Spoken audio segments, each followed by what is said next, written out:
like, what, I'm wasting my life, I'm working really hard and I love my work and I still do that work, but what am I actually really passionate about myself? What am I apart from my work? So that sense of what do I need to live for? Yeah, exactly. This is Reignited, where together we will meet interesting people who have a curious message for the world. They'll tell us about their experiences so that we can all reignite our lives. Hi everyone, here we are at the pod booth and today we are talking everything nature. I don't know about you, but when you get out in nature you feel a lot better. So I've invited Bronwyn Paynter from Flourish Nature-Based OT to talk to us about why that's effective and some of the things that she gets up to for people's wellness. So welcome, Bronwyn. Thanks, Phil. Before we get into that, I get everyone to choose some symbols to introduce themselves. So what have you chosen and why? Do I do one at a time? Yes. Yeah. Okay, so I've got this symbol of two masks and I probably picked out 15, so I've narrowed them down. But for me, this is about actually just dropping the mask, and it's about being authentic, and it's about me going through a process of being able to identify my intuition and really focus on what it is that I'm passionate about and what I believe in, and do a whole lot of work around getting past caring as much about what other people think and just kind of finding who I am and what I believe in and sharing that message. And so we'll get into what you love to share and your passions later, but that real authenticity and not being so concerned about what people think. So what else have you got and why? This is a circle, and for me, they're all aligned, I guess, obviously, because it's all about me, but for me, this is about being whole and complete, and this has been a really big part of, I guess, my experience this year particularly, where I've really learnt to accept the parts of me that I previously kind of pushed away and didn't like about myself.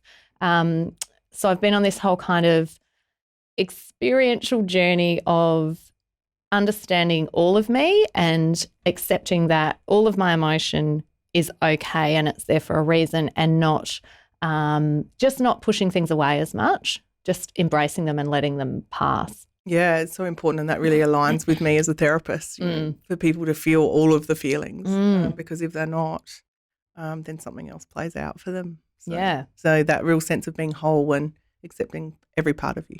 Yeah. And this is a little seedling shooting, and this kind of aligns with my business name is Flourish, and I love the word flourish. So I try and sort of have a word, a word of the year. And so flourish was my word last year, and for me it was about understanding what it is to flourish in life. So my life, but other people's lives. And so, for me this is also kind of about the seasons, that sometimes you plant a seed and it doesn't always flourish immediately. And so sometimes it takes time to see something to fruition. And it's just kind of a reminder for me not to expect, too much too soon, and to be patient. And, it's kind of that also, like there's many Australian native species that need exposure to bushfire or some extreme event to be able to actually flourish. And so for me, that, I don't know, I just kind of really like that analogy about you can go through some really hard stuff, but that's a season, and then, later that might grow into something. Yeah, the seasons and planting seeds and flourishing are all really nice metaphors to sort of take into life, aren't they? Yeah. So let's talk about Flourish Nature-Based OT. Mm-hmm. So you do a thing called forest bathing. Now, do you want to just describe what that is? Because I know lots of people sort of go bathing and go, naked? No. And I probably confuse that message because I do share photos of me bathing outside in our outdoor bath at our property, naked in the outdoors.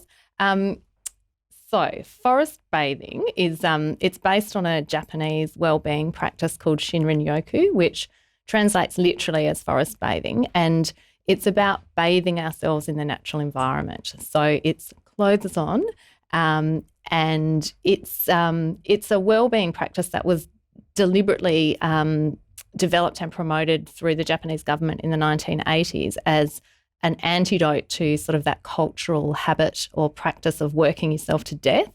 And so it was really deliberately promoted as a public health intervention. And in Japan, they have forest medicine centres, and they have this real focus on deliberately, intentionally spending quiet time in nature because of all the benefits for our well-being.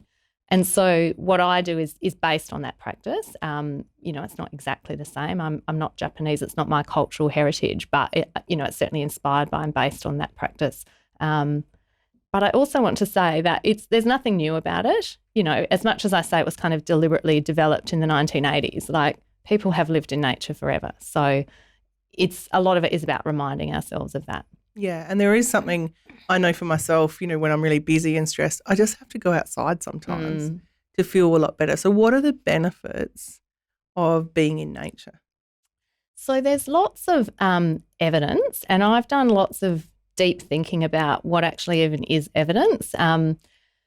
And that's been part of my kind of journey, I guess. But there's lots of, empirical kind of quantitative scientific evidence about how nature supports our body and mind to function in lots of ways. So, there's studies that look at even where people live. So using like global information systems and mapping, looking at sort of the level of greenness in suburbs where people live, and then tracking that and correlating that to their health status, so non-communicable disease like cancer, diabetes, heart disease. There's evidence on that scale showing that the greener the area that you live in, the better health outcomes that you have. There's evidence that shows how being in nature really calms down our sympathetic nervous system, so our fight, flight, freeze response. There's studies that have done really quite focused measures of things like lowering your blood pressure, lowering cortisol levels in your bloodstream. So cortisol is a stress hormone. There's studies where they've had people walking around in nature, with kind of electrodes on their head measuring blood flow in the brain, showing that it reduces sort of cognitive function, like that whole thinking analytical part of our brain. It kind of quietens that down. And that in turn can improve our concentration and memory. So, there's benefits in terms of overall health status, our stress response. There's lots of information about how spending time in nature improves mood. So, reduces depression, reduces anxiety, reduces something called rumination, which is those kind of negative self-thoughts. So as much as it sort of reduces those things that we probably don't want, at the same time it boosts things like creativity, concentration, attention, sense of vitality. I know you came forest bathing yesterday and felt really tired. Yeah. But, it also it has a spiritual component as well. So being in nature and actually really noticing where we are helps us connect with that sense that we're part of something bigger than us. And there's also evidence that spending time in nature with other people actually facilitates social connection, and we feel more connected and we feel safer. There's lots of evidence. And then there's also, for me, I needed to understand all that scientific evidence as a health professional to feel like it was a valid place to practice using nature. But then through my, kind of learning and experience, I've really changed that, and I've kind of I've accepted that there's enough evidence, and now I'm really open to perhaps the things that we can't measure and sort of the magic of it, and understanding that there's different ways of knowing, and that, there's intuition, and there's all these senses beyond our 5 senses that I'm really open to things that perhaps in the past I would have been dismissive of, or kind of gone, oh, where's the evidence? Where's the proof for that? So it's actually really changed me and really opened me up to a wider perspective about how it works and why it's good for us. Yeah. And the thing of my experience yesterday was really about just being and seeing what happens and being curious, and all of the things that I love about what I do were actually present in doing forest bathing as well. So one of those things was that sense of using all of your senses and slowing things down. Can you just talk us through why you would do that? It is that part of just being, and the way that we can quieten down our thinking and our distraction is by, what we call an embodied experience. So really tuning into what we're feeling in our body helps us just be where we are. And so I love doing that in nature because there's so much sensory input.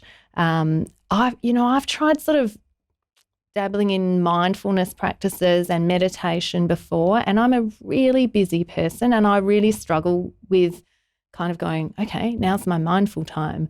But being in nature is the only time I've actually been able to slow myself down. And I think it's because as you just go through those, the 5 senses that we're all familiar with, and focus on one at a time, there's so much input, and it's about noticing, say we're listening and there's almost always bird sounds and, even the sound of like wind in the trees. There's some sensory input, and then it's about really focusing on what that feels like in your body. And it's different for everyone. The same sensory experience feels different to us all because we've all had different, backgrounds, histories, experience with those sensory experiences before. So yeah, it's that we always start with that process about really tuning in and connecting with where we are, because it's different every day, every location. Yeah, and the thing that really struck me too about the experience was the fact that the nature was reflecting something about your life as well. I don't know whether other participants were thinking that, but of course I'm very self-reflective. And the metaphors that sort of sit alongside what you see and experience was pretty spectacular. I love that. I absolutely love the metaphors. And the thing about metaphors is you can't impose them on other people. You have to see it for yourself. I have a colleague who's a social worker who I did my nature therapy training with, and she has her business is called Metaphorically Speaking. And I have to hold myself back from sharing how I see things and what they mean for me, because it's actually not relevant. But I see so many metaphors in nature. Yeah. And I mean, I do share them, sometimes I kind of post things. I've got these beautiful photos of, the red like fairy tale toadstools in Kaipo Forest, that grow under the pine trees. And I've got like some really beautiful photos of those pushing up through the pine needles. And I love things like that. It's sort of like, you can feel smothered, but, you can still find your way and push through. And I particularly like the metaphor of autumn and trees shedding things, and that sometimes we need to shed what's no longer serving us to be able to have a quiet period and not just move from one thing to another, but actually have a winter period where we're restoring our energy, finding new direction to then, flourish in spring. So yeah, I love all that stuff. Yeah, and I sit with metaphor and symbolism in my work through the art. So it was really nice to see that nature provides the same thing, where you can actually reflect on your life. And what's your most favourite nature metaphor? Probably water at the moment. And I like to say at the moment because everything changes, and it should change for us all the time.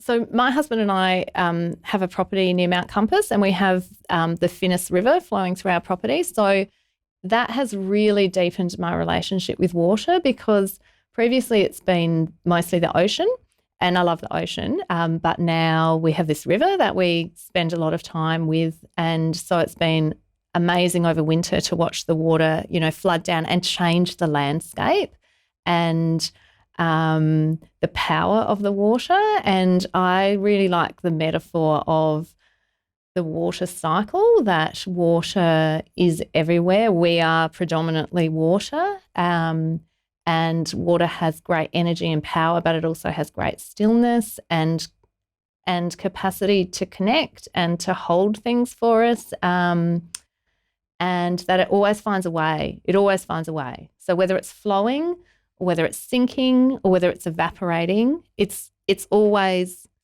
moving to where it needs to be. Yeah. And so then that reflects life as well. Yeah. And we're different at different times. At the moment, I'm like flowing pretty fast. Yeah. And at some time there'll be stillness again. Yeah. So can we just touch on the sanctuary, which is your property? What's the purpose in that, and what do you do with your patch? Yeah. So the sanctuary is 83 acres of heritage protected bushland, and it's taken us a really long time to find our place, and there's a real sense of purpose around it in terms of it being everyone's place. And I have a really strong view that no one owns nature, and I'm still struggling with how I talk about it because I read something last week and I've decided not to call it our property because it implies ownership. So now I'm just calling it land, our land. But it's amazing. It's amazing because it's nature doing its thing. It's been unmanaged, it's protected, it has this river, and for us, to be honest, my husband and I kind of thought we need something for when the children leave home. Like, what are we doing with our lives? And our children are 22 and 20, and so we've talked about having land and being connected with land for a really long time, sort of 20 years, and so now that we have this, we've been really amazed at how much our children want to be part of it. And so it's actually kind of become this whole family project and place. And we're there every weekend. And for us, I've really struggled with the kind of capitalist ownership thing. And I'm really uncomfortable with the privileged position that we have in being able to purchase the land. And so I've reconciled that by I say all the time it's everyone's land, and the more I share it, the better it feels. So I want people to visit. I tell everyone to visit, and we're holding events there to kind of gather community together and connect people. We have quite a big blackberry, I was going to say problem, but I shouldn't judge nature. We have a lot of blackberries sharing our land. And, so I'm a permaculturist, and so there's a saying in permaculture, the problem is the solution. So we held a blackberry festival last February, and we'll do that every year. So, we can eat them and share them and enjoy them. So for us, the sanctuary is a sanctuary from our urban existence, and it's sanctuary for everyone. And we just want to kind of build our connections and community and, and share that with people. And I run forest bathing there to deeply connect people. So it's like that sense of nature being available for everyone, and you displaying that in your land as well. Yeah. So what's it like to escape the busyness of life to go to the sanctuary? It's so good. Like it has been epically life-changing. So we've had it for a year and have spent, almost every weekend there. And for me, it's been the place that I actually can rest. And I've honestly never felt that. So my whole life I've had people telling me to slow down, rest. And the sanctuary is the first place that I felt that I can be there and not have to do things. And it's because it's just bushland. So it doesn't need me to do anything. And so I go there and I lie in the hammock and I just wander around. I take photos of flowers. There's all these trees that I've come to know, that like fallen trees, that I really like to lie on a tree and just look at the clouds, or just sit at the river. And so I don't get much done there. Like my husband, bless him, and our son Sam are building, they're lining the shed so we can live there in a bit more comfort, and they're doing all this stuff. And I'm I'm constantly apologising, saying, I'm really sorry I'm not helping.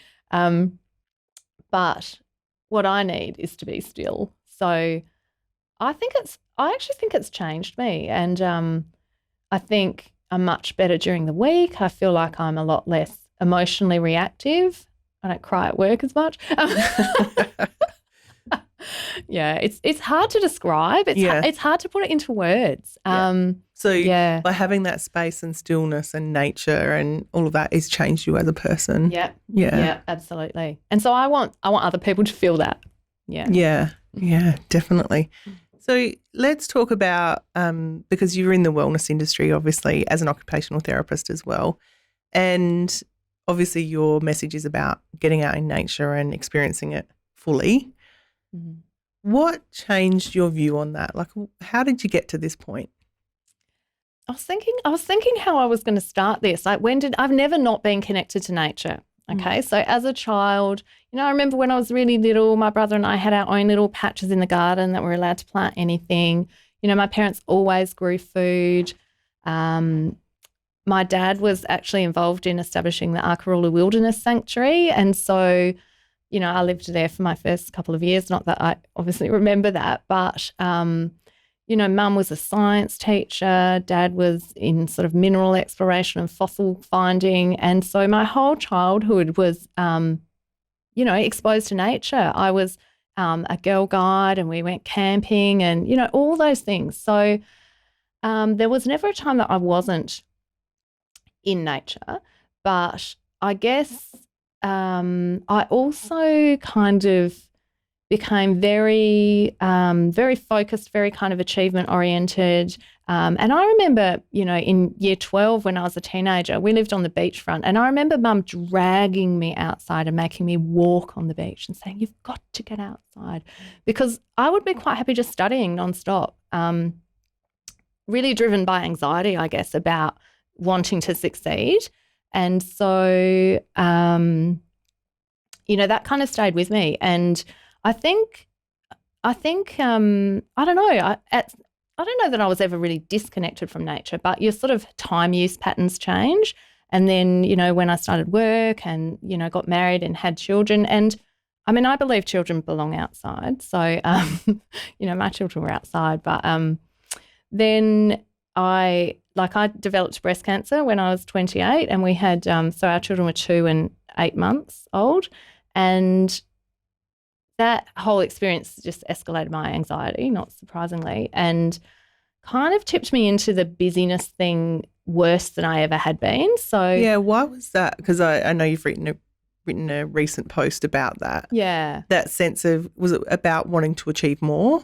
Yeah, because I've faced a life-threatening situation. It was about, I absolutely felt like the cancer would return. So it's 20 years ago, but I had high-risk cancer, and I absolutely felt like it would come back and that I had limited time. And so it was very much about doing something to secure my family's financial future. So I worked a lot. At one point I had 4 part-time jobs. Like, it was just nuts. And also this sense of like my time might be limited. I mean, I really felt sure that it was. And so I want to do things all the time. I've never ever been bored in my life. Like, I have a million ideas and I want to do all these things. And so, and all of a sudden I felt like I had less time. So I'm just like, well, let's crack on. So the busyness and also the sense of guilt. What were you guilty for? Getting sick. Yeah. Yeah, just getting sick and causing all this stress and upheaval and unrest in everyone's lives and worry. And, I'm obviously, like, I understand that's unreasonable and no one, it obviously imposed that on me. But especially I think as a mother, it's like my whole purpose was mothering my children at that point. And and I couldn't do that because I was so sick. And so, yeah, there was guilt about a lot of things, and I felt like I was trying to make up for things. It's interesting, isn't it, when we experience something like guilt, because no matter how much the rational mind comes in and we can say, did you cause the cancer, like all of these things, But our emotions are our emotions, and it's actually hard to actually acknowledge that, no matter how much you could rationalise it. You can't rationalise your way out of an emotional reaction, I think. No. And that's for me the thing about the wholeness and understanding that you feel things emotionally for a reason, and whatever the reason is valid because that's your experience. And so it's just a whole lot better to accept the emotion and not judge it. And, you know, for like really this has only come to me this year with some really great coaching that I've had. And it's a really new thing for me to not say, I hate that I'm crying all the time, or, you know, I shouldn't feel like this, and to just go, I'm just going to let myself feel this. And be in it and with it. Yeah. So you can understand it and then you can move through it. Yeah. Yeah. So, yeah, just like epically busy. And then this could be a long story. Is that okay? It's all right. I mean, I'll jump forward. Like I just worked a lot. I just was a real workaholic, perfectionist. And then, you know, a few things happened that brought me to a point of really reflecting on what on earth am I doing? And they were that both of my parents had lung cancer at the same time and then passed away 14 months apart. So that was, you know, a really awful time. And then, but, you know, that wasn't enough for me to kind of go, hang on, like, how am I living my life here? Is this what I want to be doing?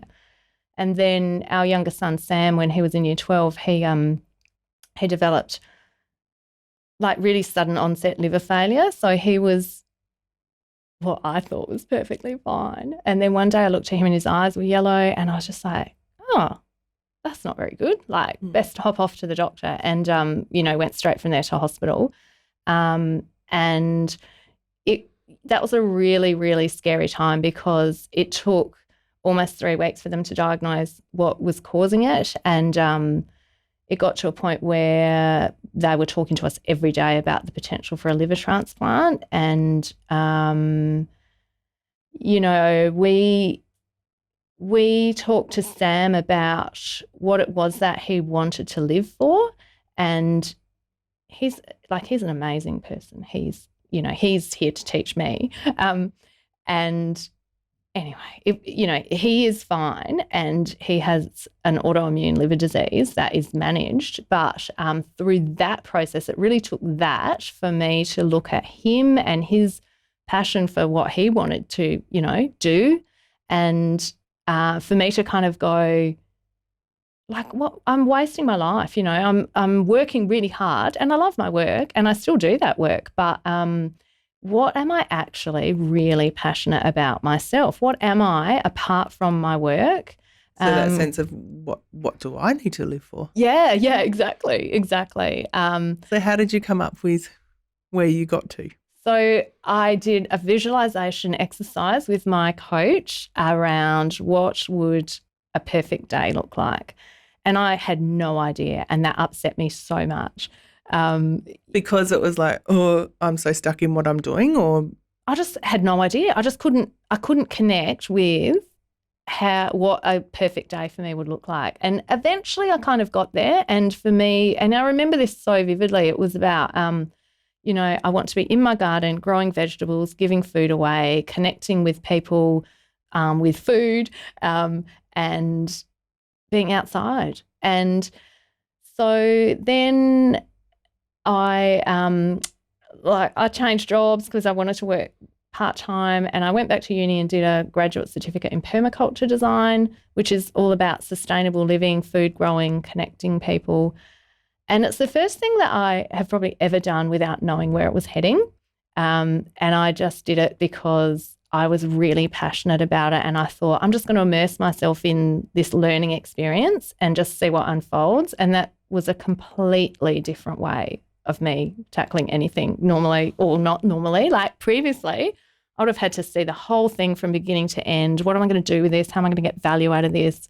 What will I create out of this? But so just sitting with it and allowing it to unfold for itself. That was really new. Yeah. And I think that's something that's really interesting and something that I love in the art therapy space is just being curious and just seeing what happens and knowing that it's going to lead somewhere and some insight's going to come through.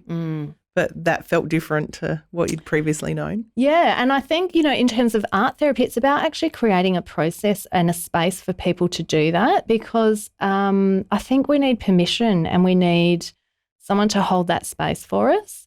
Yeah, definitely. And actually, my friend and I who went to your forest bathing yesterday said that at the end, we can sit in nature and we can do the processes, tap into our senses, but someone else guiding and holding the space was actually really, really invaluable, because it was like you're held not only by nature but the group, and it takes a life of its own, and it's actually really special and connected.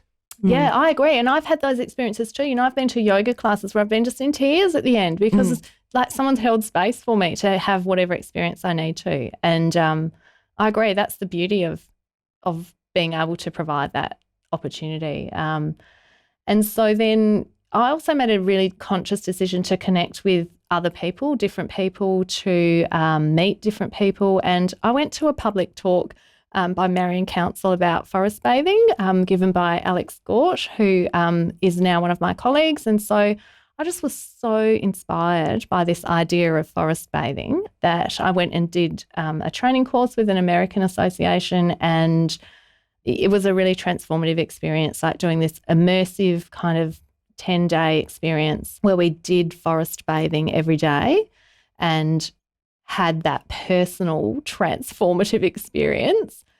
And and then it's like a 6-month program that's mentored, and I love it. I love the program, and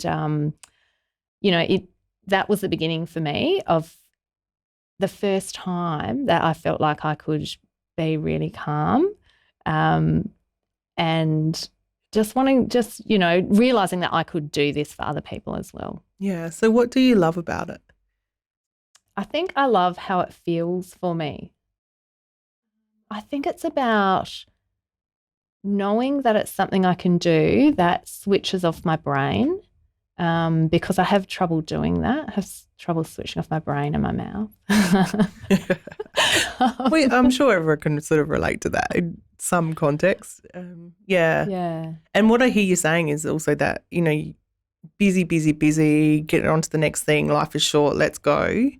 And now you've discovered this thing that sits alongside that that's actually really good for you. And it's, I don't really subscribe that much to the concept of balance. Like, I don't like the term work-life balance because I think everything's life, and if work isn't life, then what is it? But yeah, I would agree with that too. Yeah. And it feels like there's this pressure to have it all worked out, when in actual fact there's a flow of life that just happens. Yeah, and I think it's just energy. Okay, so I kind of am in this space that it's all just energy, and I need something to restore my energy. So for me, that's what it does for me. And not having to conquer nature. Like, I'm a bit of an exercise addict as well, so I've done lots of running. And when we first had the sanctuary, I've worked out all these little running routes and places where I can run, and that only lasted about a month. And I love that. I love it. I'm just going to bathe under the stars in a bath. Thank you very much. Yeah. So we've got this outdoor bath that we light a fire under, and we bathe under the stars. It's amazing. And I've got a hammock. I mean, my family bought me a hammock 20 years ago, and I just couldn't get into it. I mean, the only time we used it was when we went camping. And now I've got this hammock. First thing that goes up when we get to sanctuary is the hammock, and I have a sleep in it. It's just, I don't know. It seems so simple, but I could never do it before I had like a deliberate process to access that feeling. Yeah. And that's the thing. I think sometimes we make things very complicated, and when it doesn't actually need to be, but there's so much behind that simplicity. Yes. That sits with it as well. Yeah. But sometimes there's so many barriers to make things that simple. Yeah, definitely. And that might be something to reflect on as well for everyone is what are you doing and what's in the way? Yeah. Because sometimes we actually put the barriers there ourselves. Yeah. Often it's ourselves that are in the way. Yeah. Or our belief systems, or our cultural, the sort of cultural context around, in our Western culture, we value productivity, working hard, earning money, owning things. And And if we kind of subscribe to that thinking, which is hard not to because all our social media is programmed around buy, if we can step back from that and actually, separate ourselves from that kind of, this is how you prove yourself in this society, that's really powerful, really powerful. And share other ways of being. I just shared a post this morning. My husband and our neighbour are taking down our fence, and because it's got white ants, and they're rebuilding the fence. Like, we're going to use the corrugated iron to build a wood shed. They're rebuilding the fence with secondhand steel and secondhand, sheets of iron to make it a different height. And it's like, share those things. That's how we look after the planet and build community. Yeah, and community is something I think that we're really seeking at the moment. Well, connection to ourselves, to nature, to each other. Yeah, definitely. So we could talk about wellness forever, and it's such a broad field. What do you think your tips are for people who, might be in that stress, chaotic, life's not working, I'm lost sort of thing? What are your top tips for people who may not be feeling that well? And in flow. Yeah. I love the concept of flow. I think, I think it really can help to create space in nature, and it doesn't have to be a lot of time, and it's about an intent and it's about noticing. And so there's a really simple practice that we call sit spot, which is literally just sitting in nature. And I started this in my front yard because I was like, I got no time to go anywhere. So I put a chair in my front yard and, 5 minutes. If you have to set an alarm on your phone, that's better than watching the clock. But actually just sit and don't listen to music, don't read a book, just sit and notice, like literally just tune into what can you see, what can you hear, what can you smell, what can you feel. And it creates that just quietening down of your brain. And what happens over time is if you can do that, even for 5 minutes every day and extend it as it feels good, not because you have to, but if you notice that actually feels good, we'll then do it for longer. It's sort of that saying, if you're really if you're busy, meditate for an hour. If you're really busy, do it for 2 hours. So do it because it feels good, not because it's a task that you have to do. Yes. And then I think what happens over time is that people start to notice more in their everyday lives around nature. And so there's this thing called the nature pyramid. It's like the food pyramid. And so it's about what nature connection can you have every day. So, what's the bottom of the food pyramid? I don't know, fruit and veg, or maybe it's carbs. I don't know. But anyway, what is it that we need every day? And so for nature, how can we notice nature every day? And so even without changing our patterns of, what we're doing, it's what can we notice? So if we're driving to work, can we actually notice the trees on the side of the road? Do we notice where they're up to in their seasons? My son now, when we're driving, he'll comment, oh, those trees are flowering. It's like, oh, this is so good. Yeah. So what can you notice as you go about your everyday current existence? And then can you create a little bit of time where you're actually just sitting and deliberately noticing it?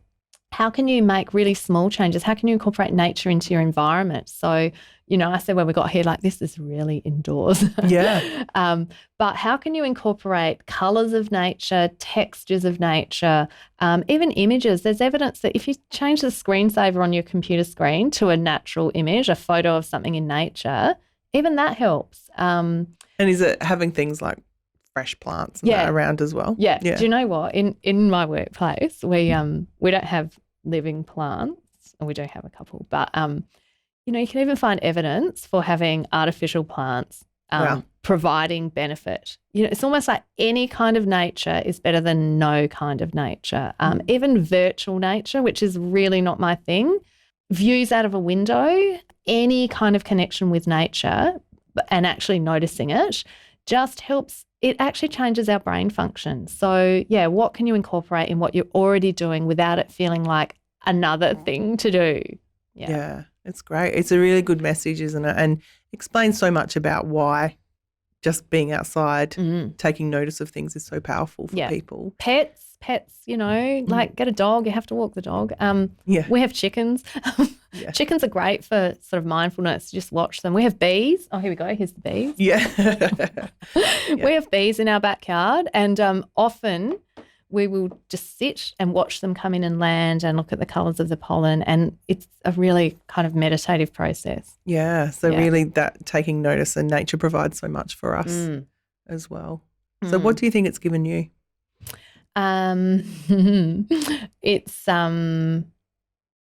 It's given me a new is it new? Nothing's new really. It's reminded me that how important it is for me, but it's given me a new way of not having to do things in nature, but just be in nature. And it's given me, I've embraced it as part of my professional practice. And so I have this absolute passion in sharing the evidence and practices around using nature as an occupational therapist. And so I'm kind of on this whole journey of trying to share that with my profession. So I'm presenting at conferences. I've just started an online course for occupational therapists to incorporate nature into practice. Right. And I've got people internationally, like it's, the technology. I'm not afraid to use the technology because it's so easy to connect with people. So I've got people internationally who I've connected with now, sharing ideas, sharing what they're doing, creating new things in nature. And so that's my kind of mission at the moment, is to share how good it is and how can we incorporate it into the health system. I mean, as much as I'm a health professional, I've never worked in the actual health system. Like I've always worked in employment, and I've always worked with the well population. And so nature is for everyone. You don't have to have a diagnosis or a problem. It's for everyone. Yeah, definitely. So I'm sure people will be interested in forest bathing and everything nature based on what you've sort of talked about. So how can people get in touch with you and experience it for themselves? Yeah. So my business is on Facebook. I don't have a website at the moment. And so it's called Flourish Nature-Based OT. And I'm also part of a collaborative group that's kind of a social enterprise group as well, called Nature and Wellbeing Australia. And so that's a group of people around Australia who are really passionate about working in, with and for nature. So there's also this whole reciprocal thing about, we need to care for nature and care for the planet for many reasons, including that we need it for our health and well-being. So, it's a reciprocal thing. We need to care for nature. It's not just about taking nature to care for us. That's a really good message, isn't it? It's like everything. Giving and taking and receiving and all of that stuff. Yeah. So before we finish up, what's your final message? Like if you could have one message for everyone, what would it be? It doesn't have to be difficult. And I just think that all nature is helpful, and any time in nature is better than no time. So if there's any way that you can be in nature and notice it, actually just notice where you are, it's better than nothing. And it's epically powerful, so be open to it. Yeah, for sure. And I can certainly recommend that everyone goes and does forest bathing. It was really great to experience that because, as you said, quite often people can't do mindfulness or meditation, but it's a different form and encapsulates everything in our being. So, and I think that's the benefit of having a guided experience, as you said. It's like, you could do a yoga class watching a YouTube clip, but of course it's going to be better in a class with someone to guide that and hold space. So it's the same with, anyone can go to the park, as you said, but it's about it's different having a facilitated experience. So, I love doing that for people. So it's not only making it simple, getting out in nature, but also taking opportunities to be guided through it. Yeah. So, that's great. So thank you for joining us today. It's brilliant to hear so much that's, scientifically based, as well as what we all know, that it makes you just feel good. Yeah. Yeah, which is good. So thank you for joining us. Beautiful. Thanks. Let's go outside. Yeah. Thanks, Phil. For show notes and more information about my guests, and to get in touch with me, visit ignitearttherapies.com.au.